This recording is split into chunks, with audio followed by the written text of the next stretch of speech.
Upload చేయగలరా?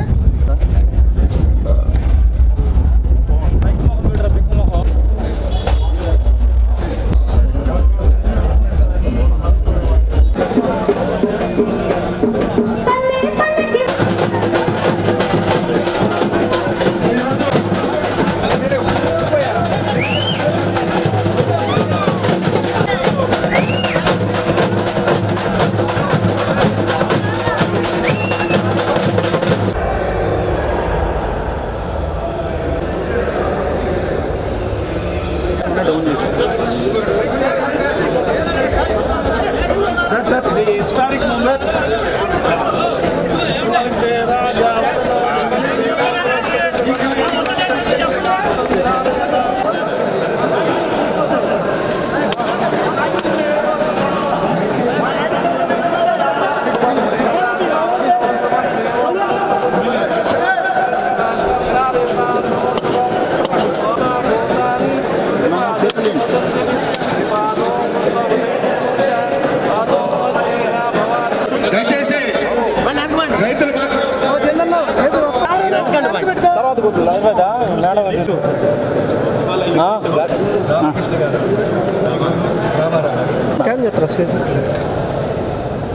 Scan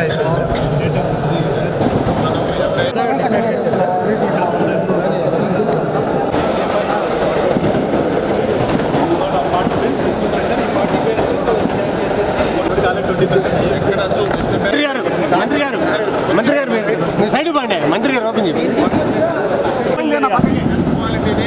best quality sir, best quality, best quality sir. Sir sir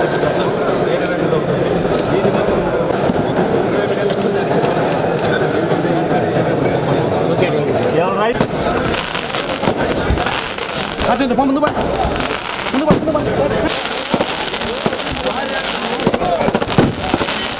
చేసి రైతాంగాన్ని గిట్టుబాటు ధరతో రైతుల్ని ఆదుకు తుఫానికి మిర్చి పంటను కోల్పోయినప్పుడు మన శాసనసభ్యులు గారు ఇప్పుడే కొత్త కాదు, మీకు కూర్చోండి, ఇక్కడ ఉన్న ఖాళీ ఉంది, ఆయన కుర్చీ ఆరోగ్యం బాగాలేదు.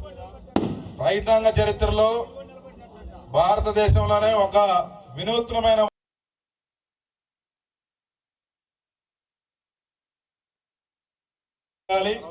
కాబట్టి కొంచెం ఒక గంట టైం పడుతుంది, పెద్దలందరూ కూడా మాట్లాడతారు.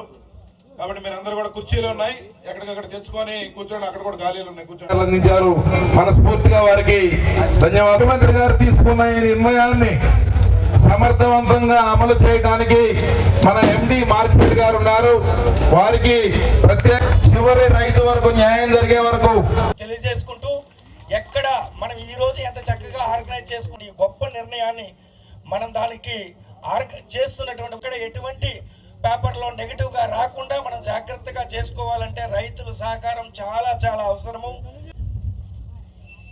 మనందరి అభిమాన నేత రాష్ట్ర ముఖ్యమంత్రి గారు శ్రీ నారా చంద్రబాబు నాయుడు గారి యొక్క నాయకత్వంలో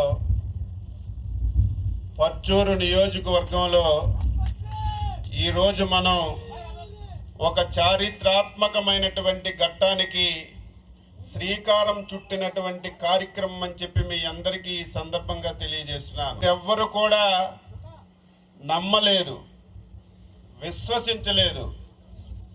ప్రభుత్వమే మార్కెట్ నుంచి హెచ్డి బర్లీ కొంటుంది అని ఊహకు అందనటువంటి నిర్ణయాన్ని ఈరోజు తీసుకొని ఇక్కడ మనం ప్రారంభించినటువంటి కార్యక్రమం. ఈ కార్యక్రమానికి అధ్యక్షుడు, నాకు అత్యంత ఆప్తుడు, మీ అందరికీ అభిమాన నాయకుడు శ్రీ సాంబశివరావు గారికి బర్లీ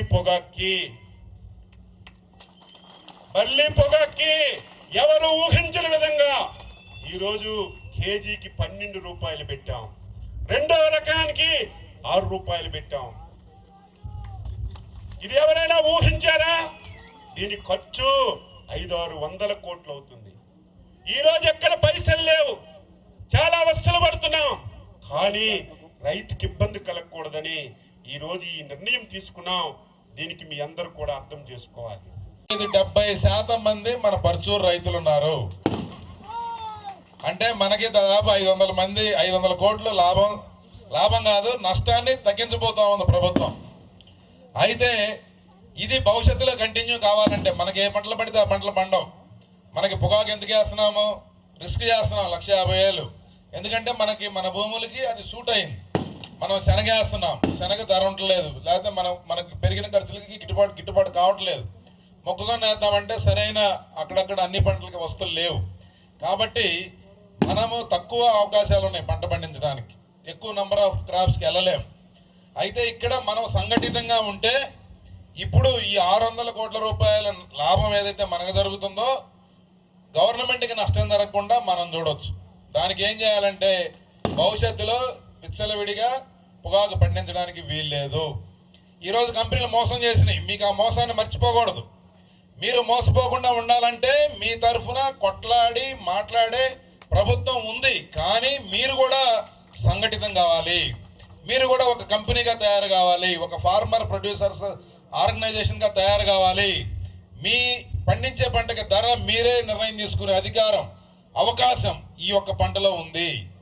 సో మీరు కంపెనీలతో నెగోషియేట్ చేసి మాట్లాడి ధర ఫిక్స్ చేసుకొని ఎన్ని ఎకరాలకు ఇస్తే అన్ని ఎకరాల పంట టొబాకో బోర్డు కంట్రోల్లో FCU టొబాకో ఎట్లా నడుస్తుందో, ఒకవేళ టొబాకో బోర్డులో ఇది కనుక ఇంక్లూడ్ కాకపోతే మీ చేతుల్లో ప్రభుత్వ సహకారంతో పంట పండించుకునే అవకాశం ఉంది.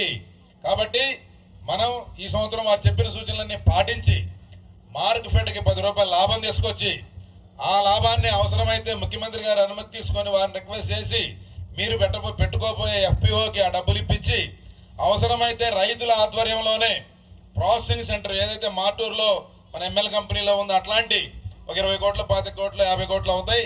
వాటిని మనం ప్రభుత్వ సహకారంతో రైతుల ఆధ్వర్యంలో మనం పెట్టుకునే అవకాశం ఉంది. వారిని కొంచెం ఈ దిశగా కలెక్టర్ గారికి వారికి అధికారులకు అందరికీ ఆదేశించి రైతుల్ని కొంచెం మోటివేట్ చేసి దీని మీద కొంచెం ముందుకెళ్లాలని చెప్పి వారిని కోరుకుంటూ, ఇప్పుడు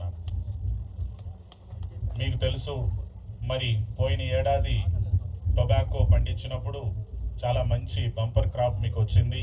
అదేవిధంగా మంచి ధర కూడా మీకు లభించింది. ఆ ధర రావడంతో మీకు లాభాలు వచ్చాయని చెప్పి మరి నిరుడు లాభాలను మీరు దృష్టిలో పెట్టుకొని ఈ సంవత్సరం అంతకు 2 పంటని మీరు పండించారు, మీరు వ్యవసాయం చేశారు. మరి పోయిన మీటింగ్లో మీ అందరి సమస్యల్ని కూడా ఇక్కడ ఉన్నటువంటి నాయకులు అధికారులు వినడం జరిగింది. మరి మీరందరూ ఔత్సాహికంగా కౌలుకు తీసుకొని వడ్డీలకి డబ్బులు తీసుకొని వచ్చి ఆ వడ్డీ డబ్బులన్నీ వాటిలో పెట్టి మీరు ఈ పంటను పండించారు. మరి మీకు ఒక పక్కన మీరు చేసిన అప్పులు మీ వడ్డీలు మీదకు వచ్చాయి. మార్కెట్లో దీనికి మరి మార్కెట్ యొక్క డిమాండ్ సప్లై సూత్రాన్ని అనుసరించి మరి ఆ డిమాండ్ అనేది పడిపోయింది, సప్లై అధికమైపోయింది. తద్వారా మీకు మార్కెట్లో కొనుగోలు చేసే పరిస్థితి లేకుండా పోయి మీరందరూ ఆందోళనలోకి వెళ్ళిపోయారు. మరి ఇది కొనకపోతే చేసిన అప్పుల పరిస్థితి ఏంటి, ఆ వడ్డీలేంటి, అసలేంటి, మళ్ళీ నెక్స్ట్ ఇయర్ వ్యవసాయం చేయాలంటే పరిస్థితి ఏంటి అనేది ఈ సమస్యని అందరికంటే ముందుగా ప్రత్యేకంగా చాలా లోతుగా అర్థం చేసుకున్నది స్థానిక శాసనసభ్యులు సాంబశివరావు గారు. మరి వారు అర్థం చేసుకున్నటువంటి సమస్యని రాష్ట్ర స్థాయిలోకి సమర్థవంతంగా తీసుకెళ్తే మరి అక్కడ అత్యంత పరిపాలనా దక్షత అనుభవం కలిగినటువంటి వ్యవసాయ శాఖ మార్చులు దాన్ని సహృదయంతో స్వీకరించి మీకు సహా అనుభూతితో ఆయన దాన్ని పరిశీలించి రాష్ట్ర ముఖ్యమంత్రి గారి దృష్టికి మరి రాజశేఖర్ సారు వ్యవసాయ మంత్రులు వీళ్ళందరూ తీసుకెళ్లడం జరిగింది. మన ముఖ్య నిర్ణయాన్ని మేము జిల్లా యంత్రాంగం కూడా 100% మేము అమలు చేస్తాం. వచ్చే సంవత్సరం ఎట్టి పరిస్థితుల్లో కూడా ఈ పంట జోలికి మనం పోకూడదు. ఈ సంవత్సరం మిగిలినటువంటి పంటనే వచ్చే ఏడాది కూడా మార్కెట్ ద్వారా అమ్మే పరిస్థితి ఉండొచ్చు. వీటన్నిటిని దృష్టిలో పెట్టుకొని వచ్చే సంవత్సరం వ్యవసాయ శాఖకి జిల్లా యంత్రాంగానికి కూడా మీరు పూర్తి స్థాయిలో సహకరిస్తారని మిమ్మల్ని ఆశిస్తూ ఈరోజు ఈ చారిత్రాత్మకమైన నిర్ణయం జరిగిన రోజున మీ అందరి సంతోష హర్షధ్వానాల మధ్య మరి ఈ మీటింగ్ లో పాల్గొన్నందుకు మీ అందరికీ కృతజ్ఞతలు తెలియజేస్తా ఉన్నాను. Thank you very much.